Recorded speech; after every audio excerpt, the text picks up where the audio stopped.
மதுரை நத்தம் தேசிய நெடுஞ்சாலையில் பள்ளப்பட்டி ஐயங்கார் பேக்கரிக்கு அப்படியே ஆப்போசைடு வெறும் 800 மீட்ரு தான். அப்படியே நேராக வந்தீங்கன்னா நம்ம இடத்துக்கு வந்துடலாம்.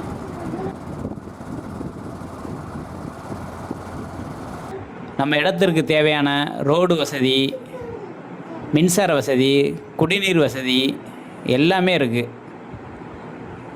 சுற்றி பார்த்தீங்கன்னா தென்னந்தோப்பு, வாழைத்தோப்பு, மாமரம், கொய்யா மரம், இந்த மாதிரி இயற்கை வளங்கள் தான் சூழ்ந்துருக்கு. இதுக்கு ஒரு சென்ட்டுக்கு 21 சென்ட்டு 27 லட்ச ரூபா தான் சொல்கிறாங்க.